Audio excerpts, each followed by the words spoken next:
Yeah, and then. Since most people blame me.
Thanks, scratch your.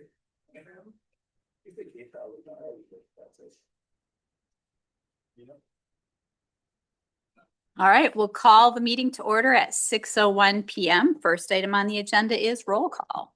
Aaron Moran, Here. Chris Zellner, Here. Joe Zisselsberger, Here. Kristen Runge, Here. Nyla Fry, Here. Jack Heineman, Sam Coughlin. Here. Right, next item is confirmation of open meeting compliance. I can confirm that the final agenda was posted in all 3 official posting locations on 8/27, and the final agenda and packet were made available online on 8/27. For those in the audience, please be sure you've signed in for accurate record keeping with your name, address, and municipality. And those interested in participating in public comment, please submit the form prior to that agenda. And do we have any forms for public comment? We do not. We do not. Do we have anyone online who would like to make a public comment? If you would, please raise your hand. Is anyone online? We do Nope, not no see one any is online attendees. watching us tonight. That's kind of lonely. All right. Then we will, any last call for public comment? No, all right, then on to consent agenda. Do we have anything we would like pulled from the consent agenda? If not, do I have a motion to approve? I would like items 4, 5, and 6 pulled. Okay, items 4, 5, and 6. Items 1 through 3, do we have a Move motion? approval of those. Thank you. Second. Second, No. oh, go ahead. Joe. Either or. All right, all in favor, please signify by saying aye. Aye. Opposed? Motion carries. I'll say, okay, item number 4, Chris. I think this will probably take care of 4, 5, and 6. I sit on the chamber board, so I couldn't vote for those, so I have to sit out of those. Okay, That's the reason. okay. Is that all? Any comments on them or Your mic there. anyone? As long as Chris pulled them, there is something that's going through my mind about number 4. We were contacted by another group that is concerned about this event being so close to the event that they've been having for quite a few years too. I just want, and I'm not up against the Mystic Night Market, but I would like to say that I hope that we don't begin having events so close to each other that are very similar that one pushes the other one out. And I think our groups are pretty good at being aware of that. And I hope they continue being very aware of that. Thanks. Any other comments on it? If none, do we have any? So I'll make a motion to approve. Do I have to do them one at a time or all together? If Brian Kleinmeyer was here, we could ask that question to him. Let's Aren't do you it. not voting now? Oh, yeah. Yeah. I'm out, sorry. So, yeah. All right. So do we have a motion to, let's do them one by one. Do we Like have a motion touching to them. approve number 4? I will make that motion. All right. Do we have a second? Second. All right. Any discussion on the motion? Seeing none, all in favor? Opposed? Motion carries. I keep forgetting that every time somebody was saying it. I'll make a motion to approve number 5, to approve the temporary Class B beer license application for the Chamber of Commerce Annual Badger Tailgate Event. I'll second. Any discussion on the motion? All in favor, please say aye. Opposed? Abstentions? Abstain. All right. And item number 6, I'll also make the motion to approve the request for amplified music permit for the Chamber of Commerce Annual Badger Tailgate Event. Do we have a second? Second. All right. Any discussion on the motion? Seeing none, all in favor? Opposed? Abstentions? Abstain. All right. Motions, all 3 of them carry. Next up is reports and announcements, the library board. We discussed the development of an active threat, active shooter type policy that is in progress.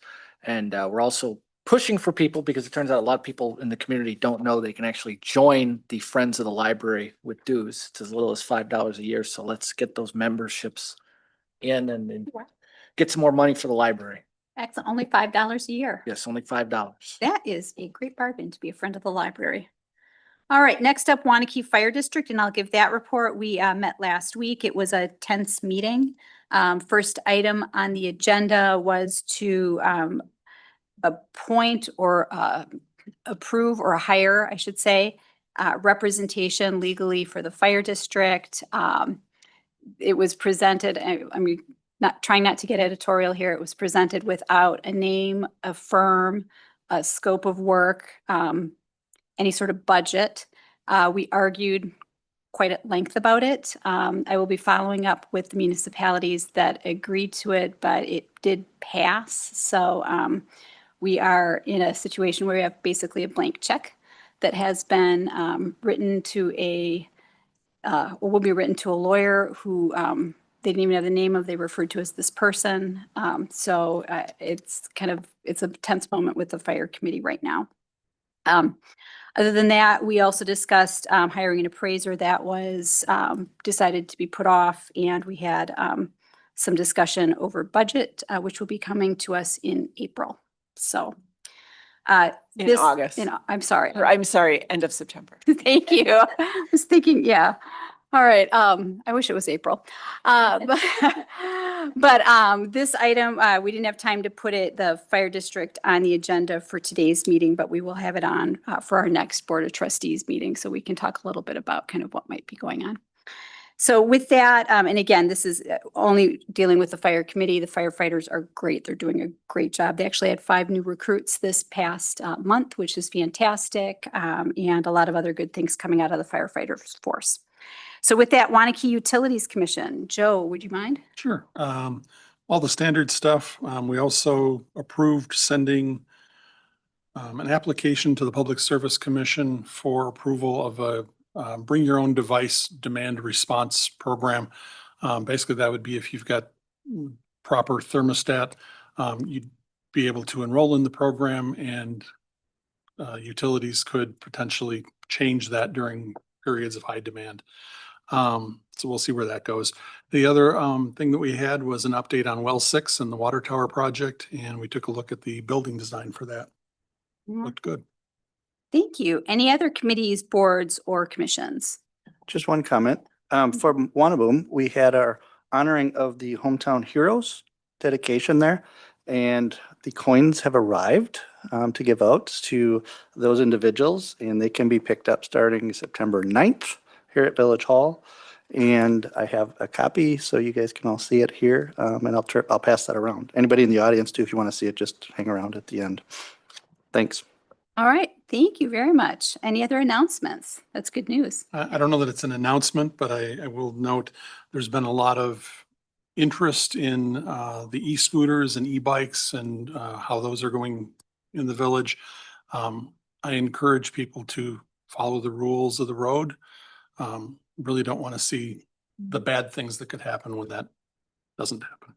All right. Thank you. Thank you. I had one of my young neighbors reach out to me with concerns over e-bikes and some of the things that she's observed. Excellent. So any other announcements?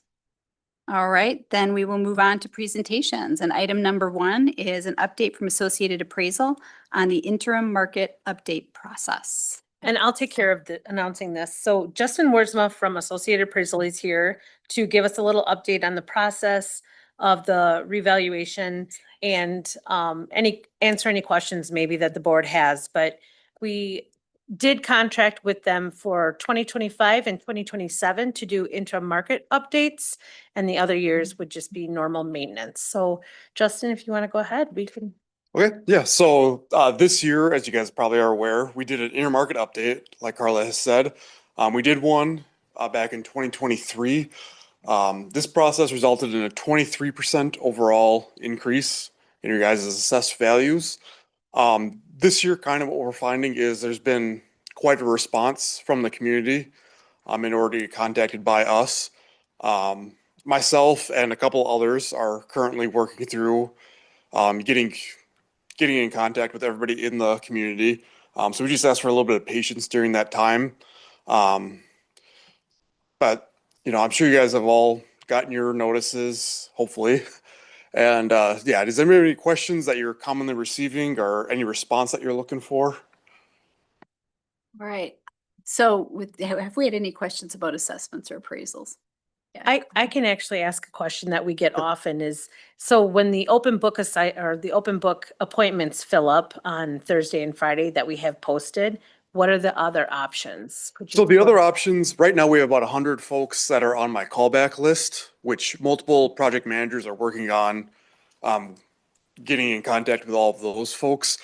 We also just added 2 schedules the following Tuesday. So I anticipate those will probably also fill up, which would be 7 full schedules. They're all 9 to 4 and they're all 20-minute appointments. So those all filled up quicker than I was anticipating. And then, like I said, the callback list and also email is also a way that they can reach me. I'm going through those right now.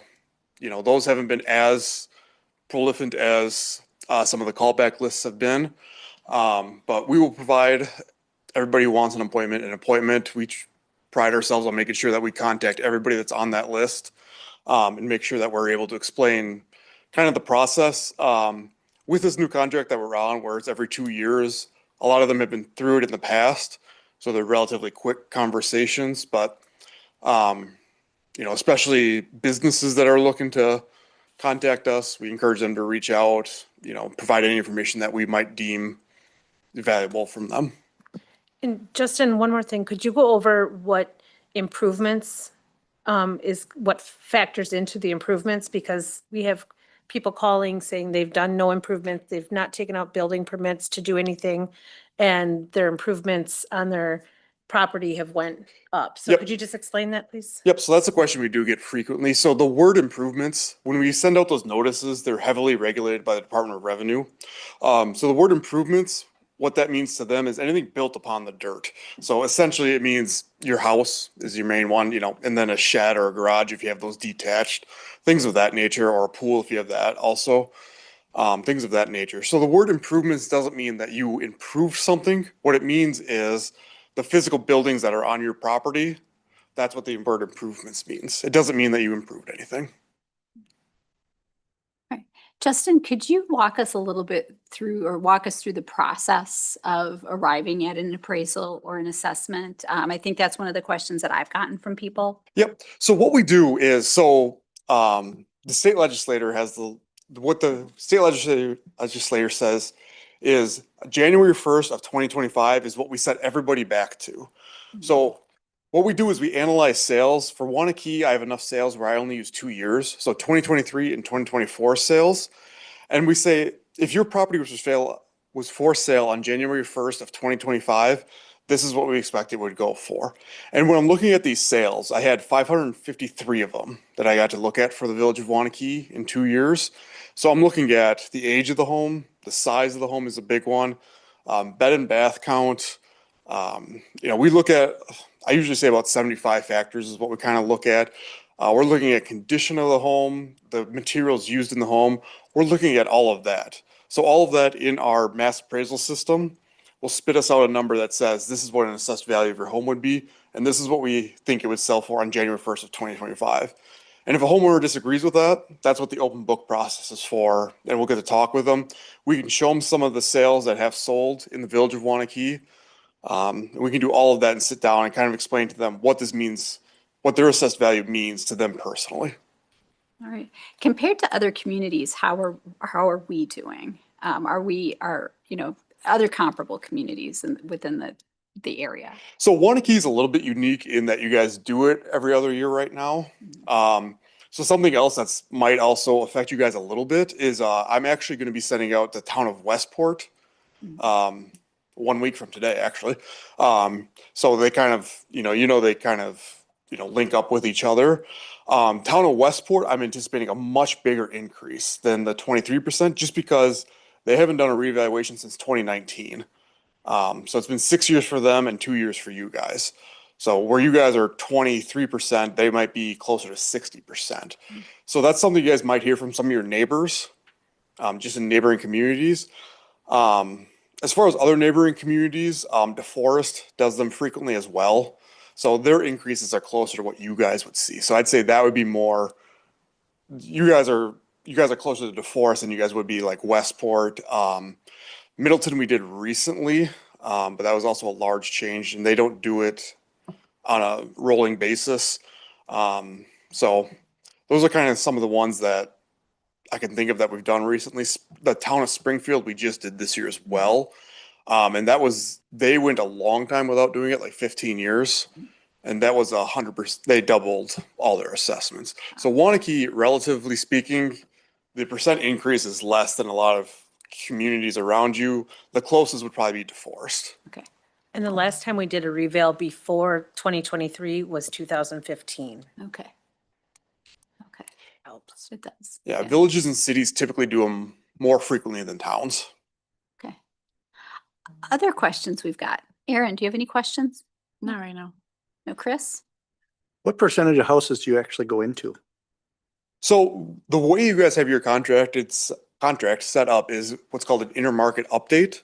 So we are not going into houses that we don't need to go into. So what I do in an intermarket update is, Carla had mentioned that alternate years we do what's called maintenance. What that is building permits, splits, sales. Those are the big three that we're gonna be looking to. Also requests for reviews if a homeowner requests it. So, I believe, 2015, I believe was one that we tried to go into houses.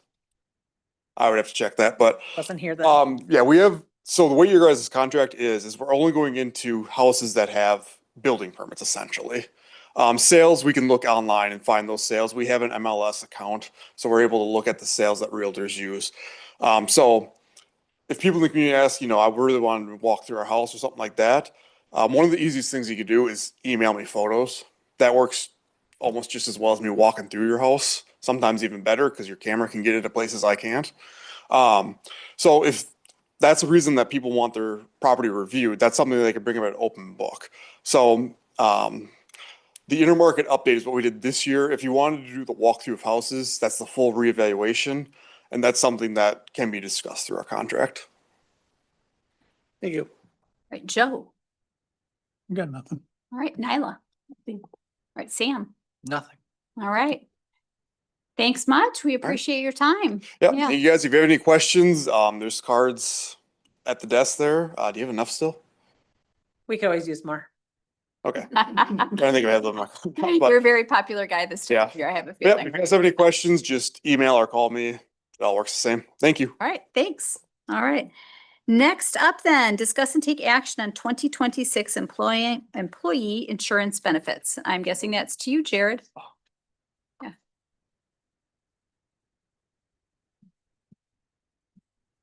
That's page 47 if you're following along in your packet. I take that back, page 44. So, All right, thank you. Yeah, so tonight we have our annual benefits review and consideration. So the big one obviously is the health insurance. And Al Yeager from USI has a nice presentation here walking through a little bit more of the details, but kind of a high level overview. But we are looking at a pretty substantial increase for renewal. And so we've outlined some recommendations on how to address that, but still maintain our insurance benefit where it's at. So I'll leave most of the health insurance stuff to Al, but just to briefly touch on a couple of the other things in here. So our family reimbursement account benefit, that's something that the board adopted last year and we've rolled out. We have 4 employees now who are taking that. And basically this is a situation where if employees enroll on in their spouse's coverage, or if their dependents enroll on their spouse's coverage, we basically reimburse their in-network costs on the other plan. So it creates a nice little win-win scenario for the village as well as the employee. So we're recommending that we just maintain that. And then the dental insurance, we went to a self-insured plan last year, and so far that's looking like a very good decision. It's actually projected to result in a little bit of a cost savings from previous years. And so it continues to be a really good benefit for the employees. And so we're recommending no changes to that either. So with that, I'll turn over to Al to get more into the health insurance and the health savings account, and then we'll both be able to answer any questions you have. So we'll hit the high level summary. I know there's a lot of information here, part of the meeting. Thank you. From an agenda standpoint, this is consistent with what we've done now over 10 years as far as overview. So the intention behind it is understanding the background as well as looking forward. The benchmarking, we make sure we're not looking at our own situation in a bubble, but peers, statewide, nationwide best practices, a summary of the proposal in the future state. Next slide. And one of the things we've maintained coverage with the UW. One of the things the committee, as well as various surveys over the years, recognize the staff is very aligned with the UW system. There has been years where we've seen where dean or talked with the school district and trying to see, is there something we can combine efforts? The school is aligned with SSM. and our staff from a village standpoint, very much UW. There's some reasoning behind that. Probably the biggest reason is we had been on a state plan prior, and when on the state plan, the Unity/UW plan was always the least expensive. And staff members went through, I would say, generations of being aligned with that. And once you establish your pediatricians and gynecologists, et cetera, it's really difficult to transition. So no, food for thought. Few of the other talking points we went through with the committee. In addition to how we're aligned with the UW, the other key thing is we do keep track of the state plan. The state plan itself, in the past had been quite stable. The last several years has not been stable. Certainly well in the double-digit increases, and we'll look at some of the peer comparisons just to reinforce how much more their rates are. Our enrollment at the village over the last 10 years probably grew 25% or more. And that's not just staff growth, that's a combination of, I'd say, lower premiums and HSA plans. And if there's a mantra that's pretty consistent, I'd say with the village as well as statewide public employers is pay the staff, not the insurance company. And that's a large part of our approach with the HSA plan. Next slide. This just speaks to, Jared touched on the different cost components, and to his point, we'll focus on the medical. The dental being self-funded, we constantly are looking at ways that we could self-fund on any of the options. Right now, accessing the UW courts has been our most cost-effective approach. And when we look at self-funding, it's almost a 20%, if not 25% increase that we would pay for the same claims as we do going direct with courts. Might that change? Maybe, but at this point in time, those contracts are pretty established. So when we talk about self-funding on dental, the question naturally is, why don't we do that in medical? And the short answer is, we just can't access it at the same level. Next slide. So the information that we went through with the committee, this is just speaking of the plan rate. So we had a 13% increase. Part of that was trend. What does trend mean? The same medical claims next year versus the same this year is up 9.56% more. And medical inflation, unfortunately, doesn't translate to the rest of our budgets. So that's part of the challenge we're dealing with and facing. Our loss ratio has gotten worse, and the target loss ratio, 87%, will go through a slide that speaks to the fact that our current benefit period, we're at 106% loss ratio. What does that mean? For every dollar that we paid to courts, they've been paying $1.06 in medical and pharmacy claims. So the prior benefit period was 85.5%. So we had a bit of a spike, and we'll show you some of the seasonality to that. Next slide. So when we look at the last 5 years, from a renewal standpoint, we saw where we had, 13%, 10%, 8%, 5% last year, and this year 13%.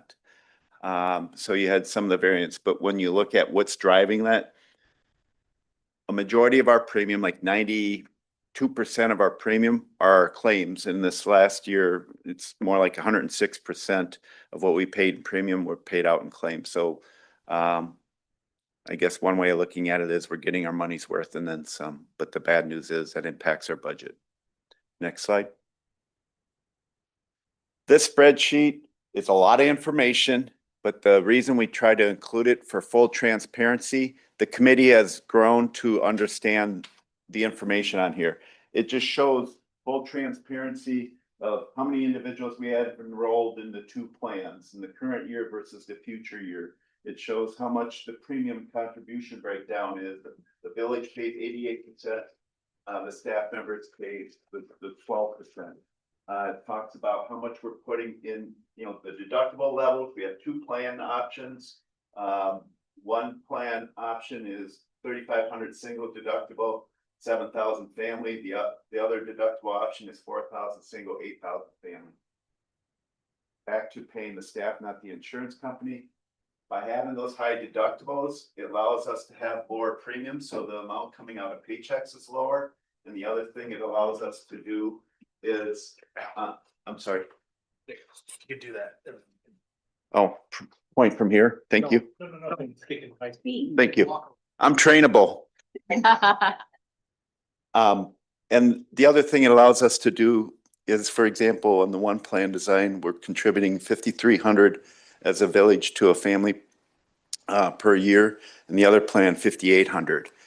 And by contributing 5,800 as an example toward a family plan, a majority of the individuals, that covers most all of their claims. And we'll go through some examples of paying the staff, not the insurance, but we're paying a lot less in toward premium than some of the other plans, most all the other plans.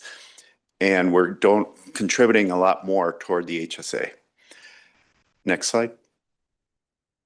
So the difference between these two slides, the prior slide, I'm sorry, Renee, I a little quick, knowing that we're targeting, call it a lower premium contribution. If we change nothing at 13% premium increase, the overall premium, and if we maintain the same level of HSA contribution, the village budget would be somewhere in that, it's 9.9%, which is higher than what we had targeted. So we know we need to figure out, okay, how do we squeeze the balloon? How do we get it more in that 7.5% range?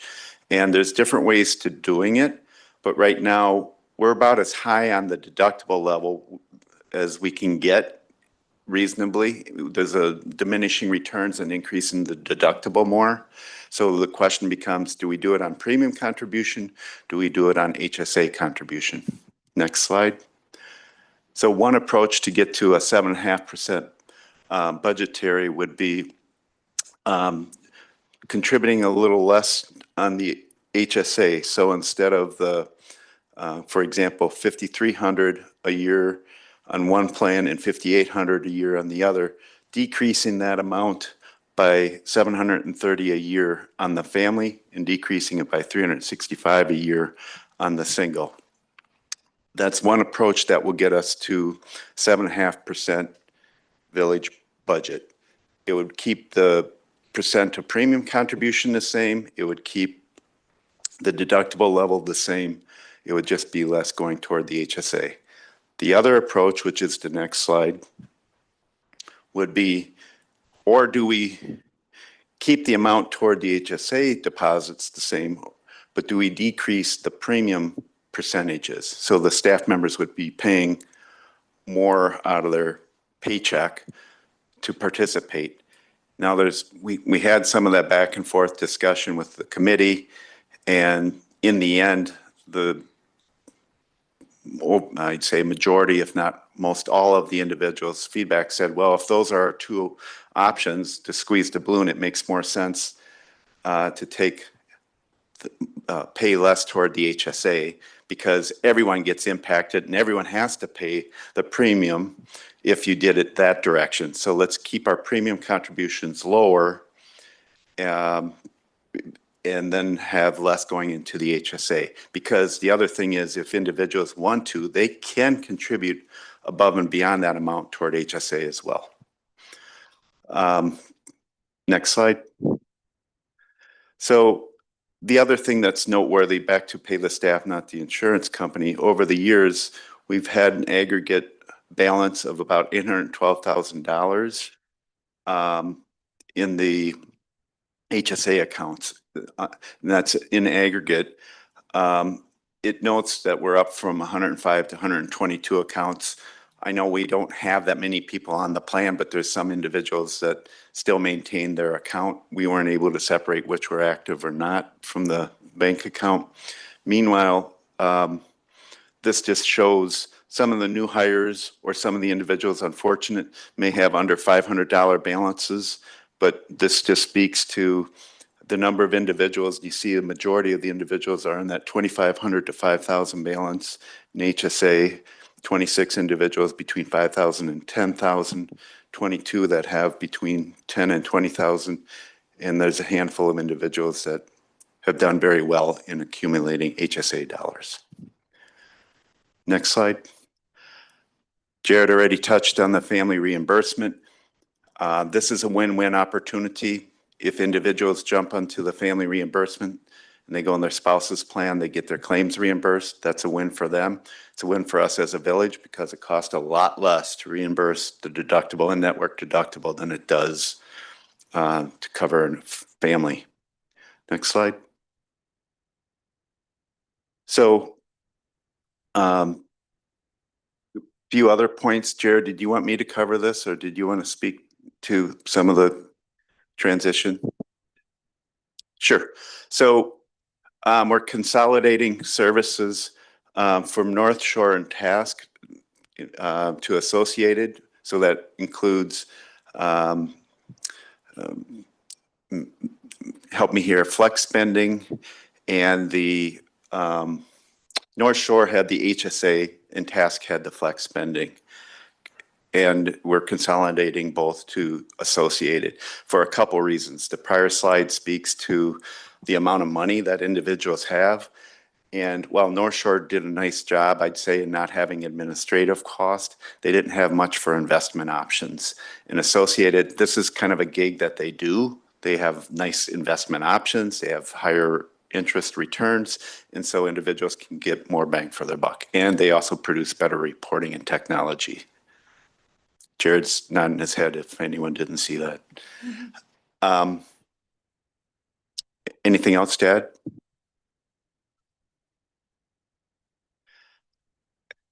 So one of the items that was discussed and of interest is there an opportunity to combine efforts with the school district's clinic? By the way, clinics are models throughout the state. We have dozens literally of public employers that have a clinic in the HSA model. It works very nicely. It allows staff to maintain checkups without low or no cost. So it's not like individuals are worried about spending some of their HSA dollars. So it really helps promote that. Right now, the district clinic is at capacity. They are looking to potentially expand, but first they'll be changing to the middle school location. So the earliest that would be an opportunity for us to look at that further would be the fall of 2026. So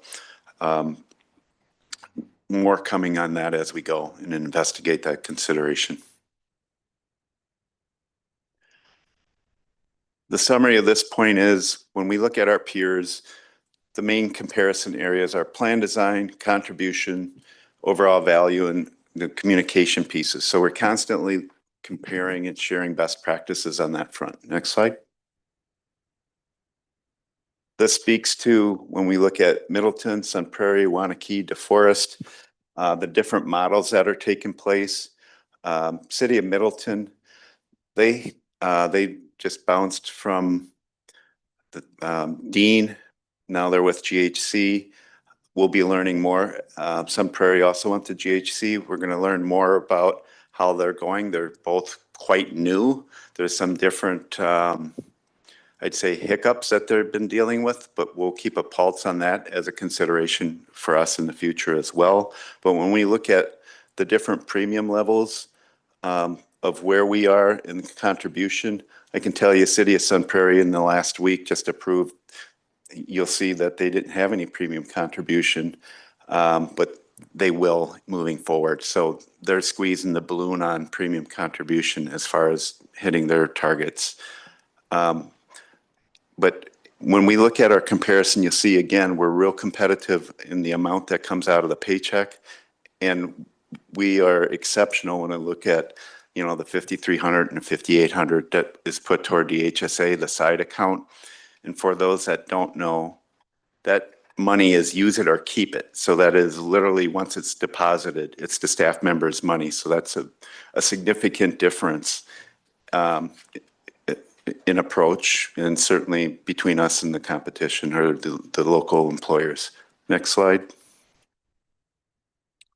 The state plan, what you're going to find here when you look at the premiums, substantially higher as a whole. And we look at the state plan every year for not only Village of Waunakee, but other public employers throughout the area.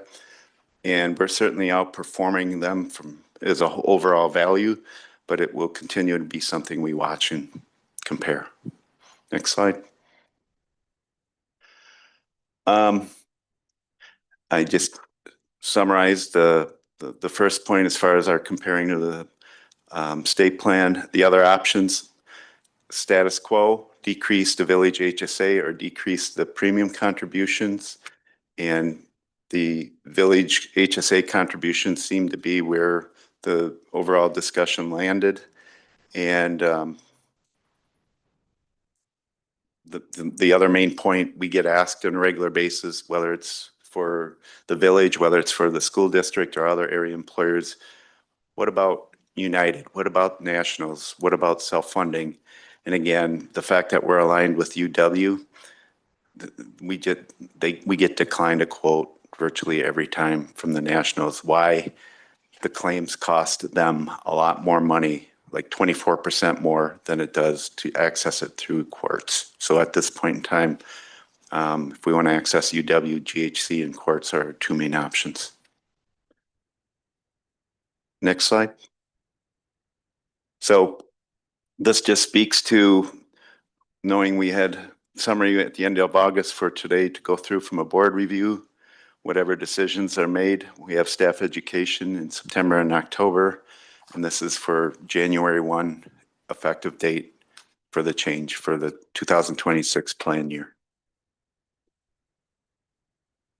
Anything else you want to add, Jared? Renee? No, I think that was pretty thorough. Thank you. Thoughts, questions? All right, questions. Sam, do you have any? I do not have any questions. Nyla?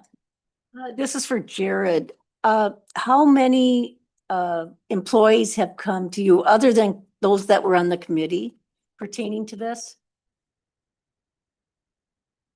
Just to clarify, do you mean since we've looked at the proposed changes? Correct. Really no one outside of the committee, but that being said, the committee members have expressed to me that they're relaying their questions from their staff. So it's not just the members who are on the committee, but I don't know how many people are going to them. Okay, thank you. All right, Joe? I've got a couple of different things. If we can look at slide 5, that would be a good place to start. I see that there's almost kind of a flip-flop going back and forth on those percentages.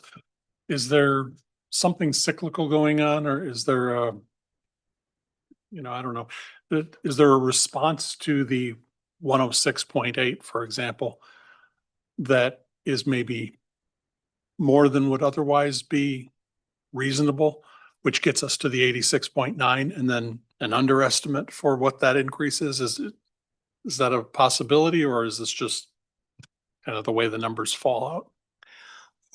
Make sure what's causing the cycles? Yeah.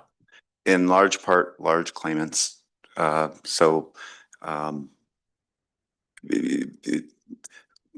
of the pandemic dynamics that seems to have driven more extreme cycles would be twofold. One, there's more expensive specialty drugs, and when an individual has some of those specialty drugs, it can be hundreds of thousands of dollars. So that will spike the loss ratio.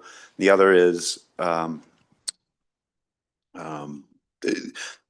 the pandemic, we as a society and as an employer fell behind on preventative visits.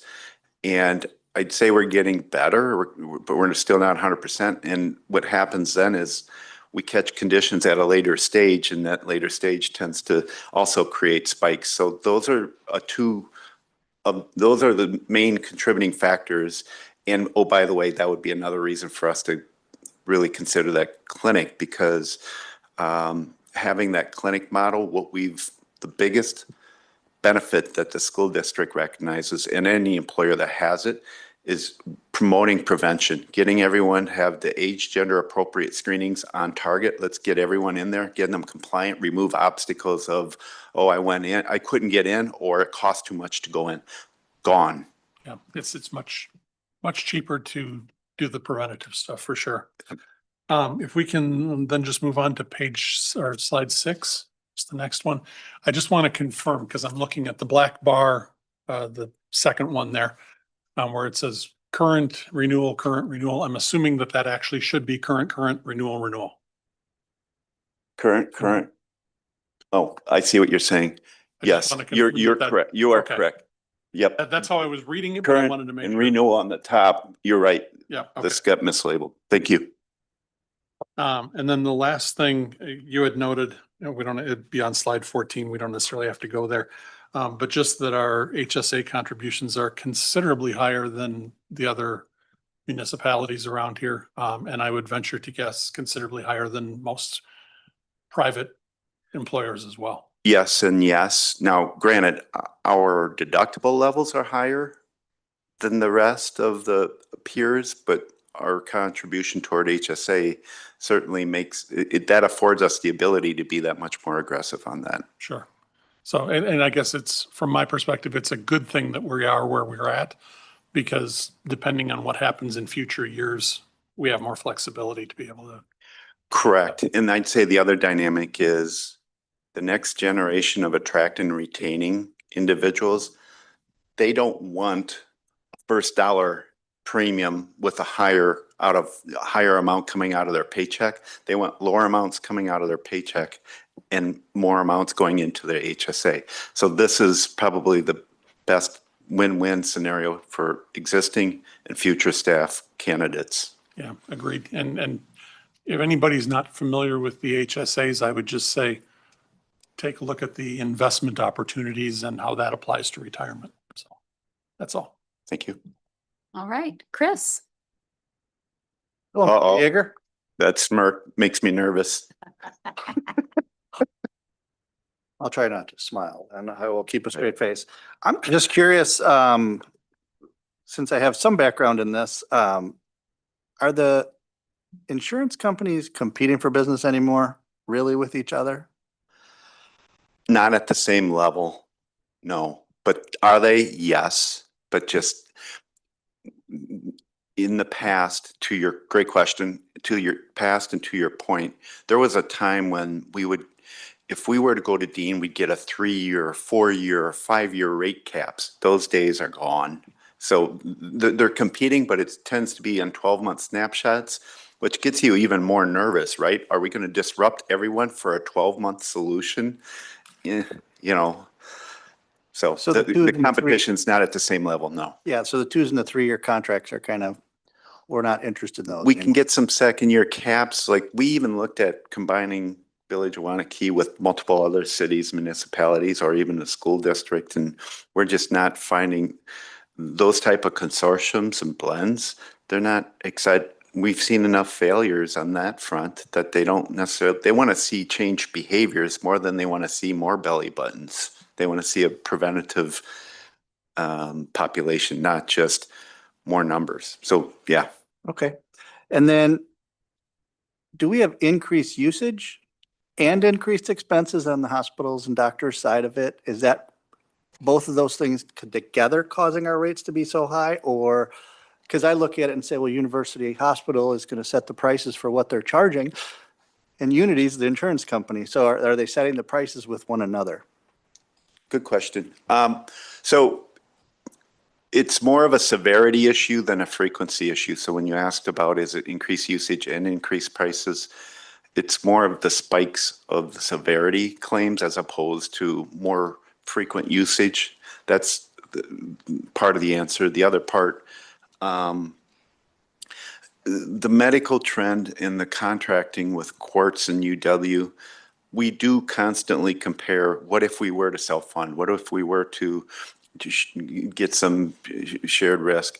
And Quartz's contract is substantially better in terms of pricing than what we're seeing in fee for service. But I don't know if that answers your question or what's missing. It's just, I always find it interesting with, that you have an insurance company and the doctors and the hospitals and they're working together to set prices and they're always going to go up at that point. Yeah. It's rare to see a decrease, even if you have an 86% loss ratio versus 106. Well, you only have a 6% increase now. Right. Those kinds of things. So that's just the nature of the insurance industry. I understand it. And I think that our plan is a solid plan for our employees. It's meeting their needs and their wants. And so I'm happy with where we're at right now. All right, thank you. Erin? Hello. I know it's not fun to be the bearer of sour news, you could say, but not reflective of you. Thank you for your presentation. I always appreciate how you educate us along the way with what we're making decisions on. I guess I don't need to go on my whole like thoughts on the cost of healthcare and insurance and, reiterating what Chris and others have said. It's not lovely to see this and know that this is where we're at in the world. But I want us to remain an employer of choice, and we want to make sure we're keeping our staff and bringing in talented, bright staff and having them take care of themselves and the people that they're taking care of. So I don't love that we are the reduction in the HSA contribution, but I think it's more appropriate than the premium conversation. And I think I appreciated too being able to see the numbers in those accounts and the breakdown. And it's, I guess, makes me feel better about the decision because I think it shows that people are using these and they're able to build it. And it's not great, but I'm thankful for all the work for the solution. I know it was important when we went that we stayed with courts and we stayed with the UW system to employees in the past few years, and they were really wanting us to keep that in mind. So that's always top of mind, and I just appreciate their feedback too, and for the committee and everyone involved. Thank you. Thank you. Chris? One more question. With these increases, in your opinion, because I know you've been in at least 5 years into this and less than 50, so we won't date you anywhere. Thank you. Quality of care amongst the providers and what they're providing in the last several years, would you say it's decreased, increased, or stayed about the same, in your opinion? My opinion in general, quality of care has decreased, and the biggest reason it's decreased is the providers are just getting stretched too thin.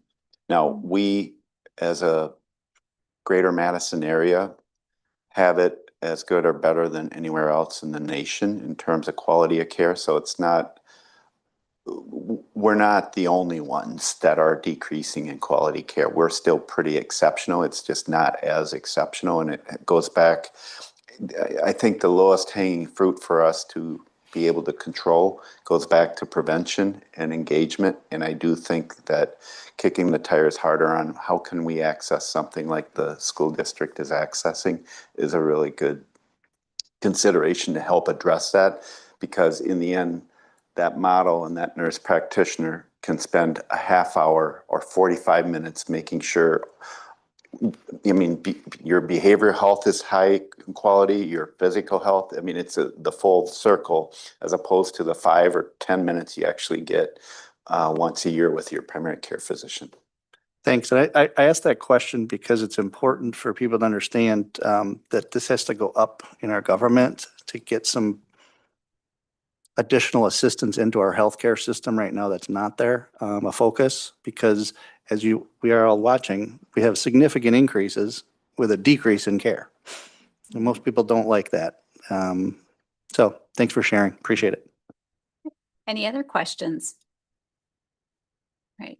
Seeing none, I will make the motion to renew the village's health insurance benefit through courts for the plan year 2026 with reductions to the annual employer health savings account contributions and maintaining the family reimbursement account and dental insurance benefits as presented.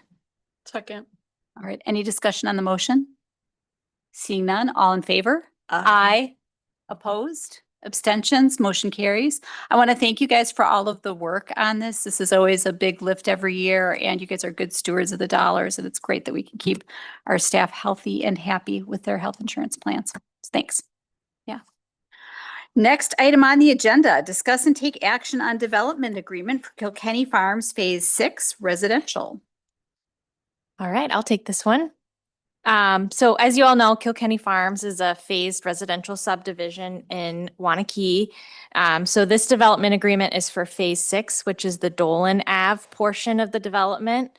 This CSM and road extension actually came to the village board, I believe, last year for approval. So this has already all been approved, but this is just the final step for the public improvements of this phase. All right. With that, do we have any questions? Nyla? No. Joe? Nope. Chris? Nope. Sam? Nope. Aaron? No. All right. Do we have a motion? I'll move to approve the development agreement for Kilkenny Farms Phase 6 residential. Second. Any discussion on the motion? Seeing none, all in favor? Aye. Opposed? Abstentions? Motion carries. Next up, discuss and take action on Community Services Department Organizational Review and Director Recruitment. That's page 53. And we have Todd, who is appearing to us virtually. Yep. Good evening, everyone. Just a quick update, maybe for those in the public who have seen me appearing twice now remotely. I am on non-weight bearing orders from my orthopedic doctor. I have a hip fracture and some bone density evaluation that's occurring. So to the extent that I can work effectively remotely, I'm trying to do that as much as possible. COVID taught us a lot of things. One of them includes participating in meetings remotely. So I'm glad I'm here, still being hopefully effective enough in working for all of you.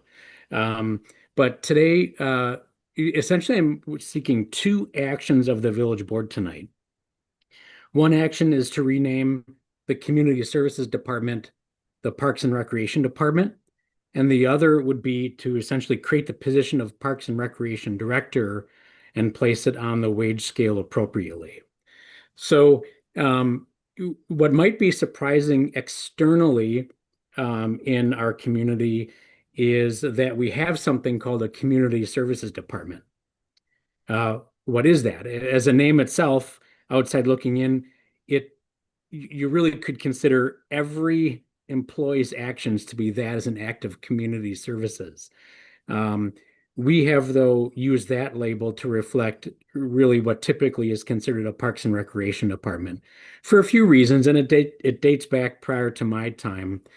But in taking a pause, now that we have the announced retirement plans for our longtime Community Services Director, Sue McDade, after taking a pause and considering our organization with that in mind, I posed the question about the title Community Services and whether it itself is something that causes confusion both internally to our organization and externally. I did involve members of the Community Services Department currently in helping, I asked that question of them, and I would say that their answer to me was they agree.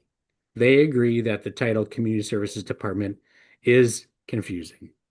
I find myself, when I talk to parties, again, both internally or externally, and reference our Community Services Department, every conversation seems to require that I put in a parenthesis what I mean is the Parks and Rec Department. So there's some effectiveness in considering this change. Now, why Parks and Recreation? What I did do was engage the same community services staff as well as our department heads to kind of lay out a variety of options for what that name could be. And then I sort of coordinated a little voting system, a non-scientific voting system amongst them to consider an array of different choices.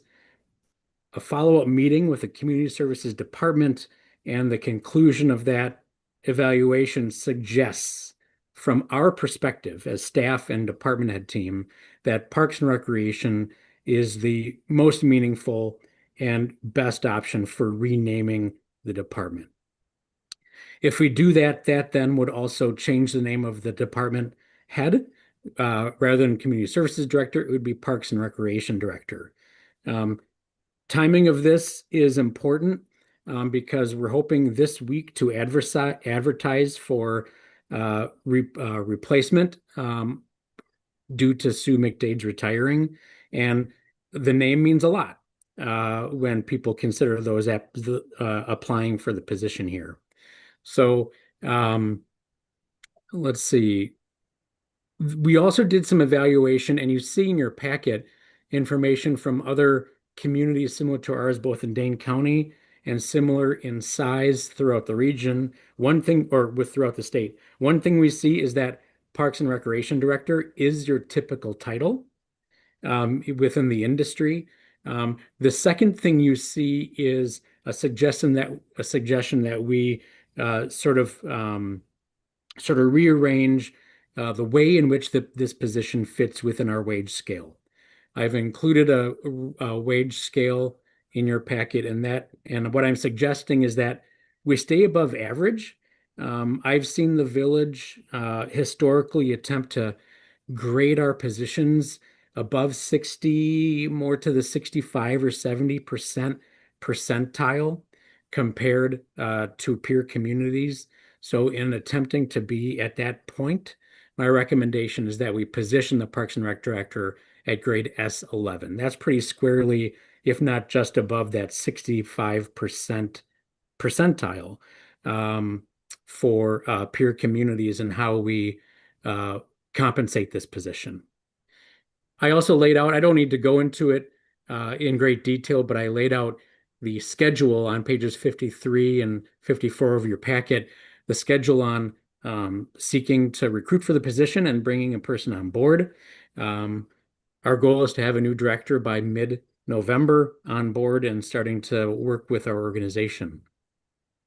And I'm happy to answer questions about that. I will let the board know that one of your duties in relation to hiring and firing for our organization rests with the selection of department heads. So the final selection will be yours.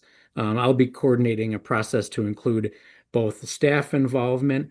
Sam, I'm going to probably tap you on the shoulder as chair of our Parks and Rec committee to consider participating in the interview panel. But then through that process, we'll bring a recommendation to the village board as a whole to consider for appointment. And that would be coming up in, looks like mid-October, when we would hope to bring a candidate forward. So with that, two motions requested and recommended of from staff, and that's to approve changing the name of Community Services to Parks and Recreation within our organization and placing the position of Parks and Recreation Director at grade S11 of the salary wage scale.